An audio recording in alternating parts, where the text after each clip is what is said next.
বছর পরে আমরা একটা ডাকসু পেয়েছি। এর চেয়ে বড় কথা হচ্ছে এই ডাকসুটা হয়েছে গত জুলাই অভ্যুত্থানের পরে।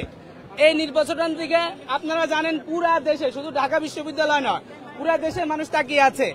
তো সেই নির্ভরতা থেকে আমরা আমাদের শিক্ষকদের উপর আস্থা রেখেছিলাম, কিন্তু আপনারা জানেন আমাদের শিক্ষকদের মধ্যে যে সাদা নীলে যে গুপ্ত রাজনীতি আছে, আজকে তার একটা ব্যাড ইফেক্ট আমরা পুরো দেশের মধ্যে দেখেছি। আজকে আমরা ঢাকা বিশ্ববিদ্যালয়ের মধ্যে দেখেছি, আমরা দেখেছি প্রত্যেকটি কেন্দ্রের মধ্যে যে শিক্ষক বলেছেন তিনি যে দলের হন, হয় বিএনপি পন্থী অথবা জামাতপন্থী, তিনি তার ছাত্র সংগঠনের জন্য মনে হয় যেন ওই কেন্দ্রটাকে ইজারা দিয়ে দিয়েছেন। তিনি তাদের ছাত্র সংগঠনকে সর্বোচ্চ সুবিধা দিচ্ছেন। এই জন্য আমরা দেখছি কোন কোন কেন্দ্রে ছাত্রদল বিশেষ সুবিধা পেয়েছে, কোন কোন কেন্দ্রে ছাত্র শিবির বিশেষ সুবিধা পেয়েছে।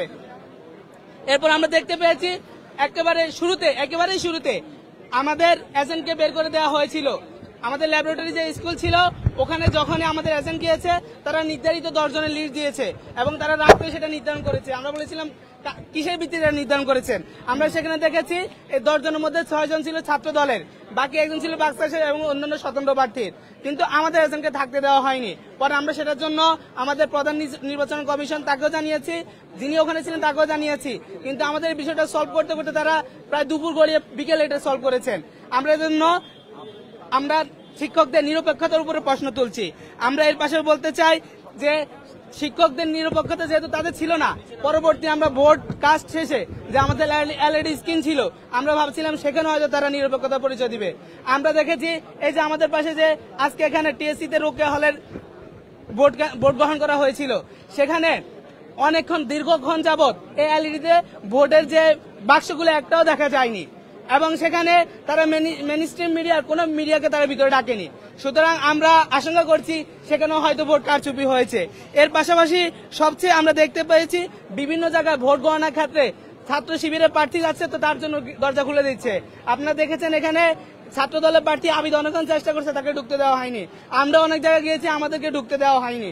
এরপরে সাদেক কায়েমকে ঢুকতে দেওয়া হয়েছে। সুতরাং আমরা এবং এটা নিয়ে অনেক ভিডিও আপনারা পাবেন যেখানে দেখা গেছে প্রার্থীরা জড়ো হচ্ছে, তাদেরকে ঢুকতে দেওয়া হচ্ছে না, কিন্তু যখনই সাদেক কায়েম গেছে তাকে জায়গা করে দেওয়া হচ্ছে। আমরা তাদের এই নিরপেক্ষতা যে রাখতে পারে না, তাদের এই পক্ষপাতদুষ্টকে আমরা ধিক্কার জানাই। এর পাশাপাশি আরো বলতে চাই, শিক্ষক যত কিছু আমাদের গুরুজন। আজকে ছাত্র দলের ঢাকা বিশ্ববিদ্যালয়ের যে সভাপতি, তিনি আমাদের ভিসি স্যারের সাথে যে আচরণ করেছেন আমরা সেটারও ধিক্কার নিন্দাবাদ জানাই। সর্বশেষ যেটা বলতে চাই, আপনারা জানেন আমাদের ঢাকা বিশ্ববিদ্যালয়ের আশেপাশে খুব কঠিন একটা পরিস্থিতি চলছে। প্রত্যেকটা দল তাদের বাহিনী এখানে এক ধরনের প্রস্তুতি নিয়ে রাখছে। আমরা জানি না রাতে ঢাকা বিশ্ববিদ্যালয়ে কি হয়। এই জন্য আপনাদের মাধ্যমে আমরা প্রশাসন, আমরা নিরাপত্তা বাহিনী সবার কাছে মেসেজ দিতে চাই, ঢাকা বিশ্ববিদ্যালয় নিরাপত্তা সম্পূর্ণভাবে বজায় থাকে। এখন আপনাদের সামনে কোনো প্রশ্ন থাকলে শর্ট ব্রিফিং করবে আমাদের জিএস পদপ্রার্থী খায়রুল হাসান মারজান। কারো যদি কোনো প্রশ্ন থাকে ভাইয়া, সবাই কিন্তু এখানে ঢুকছে। হ্যাঁ, এখন যে পরিস্থিতি, এখন আপনারা কি ফলাফল মানবেন নাকি মানবেন না, এই প্রশ্নটা আমাদের কাছে মনে হচ্ছে। আপনি যে কথা বললেন শুধু একজনকে ঢুকতে দেওয়া হচ্ছে, আমরা দেখি সবাই ঢুকছে। কখন ঢুকছে? কখন? এই নির্বাচনকালীন সময় না, ফলাফল গণনার সময় বলছি। এখানে মূল বিষয়টি হলো ফলাফল গণনা করার সময় আমরা দেখেছি আমরা ঢুকতে চেয়েছি, আমাদেরকে ঢুকতে দেওয়া হয়নি। কিন্তু শিবিরের যিনি ভিভি প্রার্থী তাকে আমরা দেখছি কুইতমৈত্রী হলের যে কেন্দ্র আছে সেই কেন্দ্রে কিন্তু তারা এই যে সেখানে কিন্তু সে প্রবেশ করেছে, সে ভিতরে দাঁড়ায় আছে, তখন ভোট গণনা চলছে, সেটা কিন্তু আমরা স্পষ্ট দেখেছি। তো সেই জায়গা থেকে কিন্তু আমরা এটা তীব্র নিন্দা জানিয়েছি। এবং একটা ভাই প্রশ্ন করলেন যে ফলাফল মানা না মানার বিষয়। আপনারা জানেন নির্বাচন হতে হবে সুষ্ঠু সুন্দর, কিন্তু সকাল থেকে কিন্তু অনেকগুলো উল্টাপাল্টা আমরা দেখতে পেয়েছি। আমরা কি দেখতে পেয়েছি? আমরা দেখতে পেয়েছি সাদা দলের শিক্ষক যারা, তারা মূলত নিজেরা বিক্রি হওয়ার জন্য অলরেডি প্রস্তুতি নিয়ে রয়েছেন। সাদা দলের শিক্ষক কারা? সাদা দলের শিক্ষক হল জামাত এবং বিএনপি সমর্থিত টিচার যারা আছেন, তাদের মধ্যে অবস্থাটা এমন তারা যেন ভোট কেন্দ্রগুলোকে ভাগযোগ করে নিয়েছে। 5ই আগস্টের পরে সাদা দলের টিচাররা যেমনি ভাবে তাদের মধ্যে প্রশাসনিক ক্ষমতাগুলো, প্রশাসনিক পদগুলোকে ভাগযোগ করে নিয়েছেন, তাদের অবস্থা দেখে মনে হয় যেন ডাকসুর পদগুলোকেও তারা নিজেদের মধ্যে ভাগযোগ করে নেওয়ার পায় তারা চালাচ্ছেন। সেই জায়গা থেকে আমরা কিন্তু এটা তীব্র নিন্দা জানিয়েছি। সাংবাদিক বন্ধুরা, আপনারা জানেন ঢাকা বিশ্ববিদ্যালয় ডাকসু নির্বাচন এটা ঢাকা বিশ্ববিদ্যালয়ের বিষয়। এটা নিয়ে বাইরের মানুষ এত বেশি লাফালাফি করার কোনো সুযোগ কিন্তু আমরা নেই। আমরা কি দেখেছি? পেশি শক্তি প্রদর্শনীর স্পষ্ট প্রবণতা এখানে দেখা যাচ্ছে। ভোট কেন্দ্রগুলোর সামনে ছাত্র দলের শত শত ছেলেমেয়ে দাঁড় করে দিয়ে পারলে ভোট কেন্দ্রের মধ্যে ঢুকে যায়, পারলে জোর করে হাতের মধ্যে কাগজ ঢুকে দেয়। অথচ বলা ছিল ভোট কেন্দ্রের আশেপাশে কেউ কোনো প্রচারণা চালাতে পারবে না। নির্বাচন কমিশন তাদের ব্যাপারে কোনো পদক্ষেপ কিন্তু নেয়নি। পেশি শক্তির প্রদর্শনী এখন পর্যন্ত চলছে। বিশ্ববিদ্যালয়ের 6টা গেট আছে, 6টা গেটে যদি আপনারা যান দেখতে পাবেন প্রত্যেকটা গেটের দুই পাশে বিএনপির জামাতের লোকেরা দাঁড়ায় আছে।